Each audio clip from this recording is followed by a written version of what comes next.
Hello hello, বলছি কি এই গেলে মেরেছেন তো, এখানে আরেকটা মারেন না। তাকায় থেকে লাভ নাই, একটা মারেন না। আমি তো সকালবেলা গোসল করে ফ্রেশ হয়ে সুন্দর জামা কাপড় পরে বের হয়েছি আপনার হাতে থাপড় খাওয়ার জন্য, প্লিজ আরেকটা মারেন। আমি আমি ভাত খেয়েছি, অনেক কষ্ট করে নিজের হাতে রান্না করে বাবাকে খাইয়ে দিয়ে আসছি, সবকিছু করছি, অফিস থেকে সবকিছু সুন্দর করে বের হয়েছি শুধুমাত্র আপনাদেরকে ইপটিজিং করার জন্য। আর এই ইপটিজিং করার ফলে আমার এই মাসিক যে একটা স্যালারি আসে, স্মার্ট স্যালারিটা এই ইপটিজিং এর ফলেই আসে। আপনি যদি আমাকে আরেকটা থাপড় মারেন তাহলে আমার ওভার টাইমটা হয়ে যাবে। আপনি আরেকটা মারেন প্লিজ। আপনি আমার কথাটা শুনুন। আচ্ছা থামেন, আপনাকে কিছু বলতে হবে না। আপনার কি মনে হয় সকালবেলা কোনো রকম 2-4টে খেয়ে লোকাল বাসের একটা হ্যান্ডেল ধরে কষ্ট করে রাস্তায় নেমে যায়, কখন আপনাদেরকে ইপটিজিং করব এইটা ভেবে? আমরা মধ্যবিত্ত ফ্যামিলির ছেলেরা এটা চিন্তা করি যে আমাদের ডিউটির ফাঁকে ফাঁকে রাস্তায় বের হবো, বের হয়ে আপনাদের মতো মেয়েদের সাথে আমরা ইপটিজিং করবো, আর ইপটিজিং এর টাকা দিয়ে আমার বোনকে ভালো কোনো স্কুলে পড়াবো, বাবাকে একটু ভালো চিকিৎসা করাবো, মার জন্য ওষুধ নিয়ে যাব, শুধুমাত্র আপনাদেরকে ইপটিজিং করব আর সেই টাকা দিয়ে এইগুলো করবো। আর তো কথা বলে কি করবো?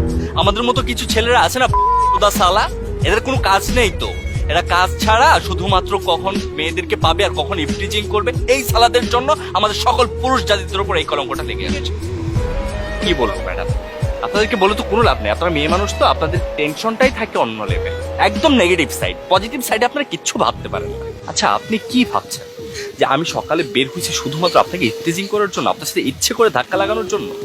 না ম্যাডাম, আমরা সবসময় না এইটা ভাবতে থাকি যে কখন অফিস শেষ করে বাড়িতে যাব, বাড়িতে যাওয়ার সময় মার জন্য ওষুধ নিয়ে যাব, বাবার জন্য কি নিয়ে যাব, আর বোনের টিউশন ফিটা কি দিতে পারবো কিনা, এইটা ভাবতে ভাবতে কখন যে অ্যাক্সিডেন্টলি আপনাদের সাথে ধাক্কা লেগে যায় এটা আমরা জানি না।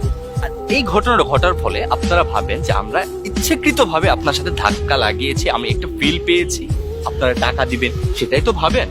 শুনুন ম্যাডাম, একটা কথা বলি, সব ছেলেরাই না বুকের ভাঁজ আর কোমরের খাজ দেখে পাগল হয়ে যায় না। কিছু ছেলে আছে যারা প্রকৃত ভালোবাসা চায়, সুন্দর একটা মন চায়, তার সুন্দর চাহনিতে ছেলেটার হৃদয় ভরে যায়। সব ছেলেদেরকে না কুকুর ভাববেন না, সব ছেলেরা কুকুর হয় না। আপনার সাথে একজন কুকুরের মতো আচরণ করেছে বলে আপনি সবাইকে কুকুর ভাবতে পারেন না, সবাই কুকুর না। সব পুরুষের মধ্যে না 2টা পুরুষ আপনার বাবা, 2টা পুরুষ আপনার ভাইও হয়। সবাইকে একটু ভাই বা বাবার নজরে দেখে, আর যারা কুকুরের মতো আচরণ করে তাদের সাথে কুকুরের মতো আচরণ করে।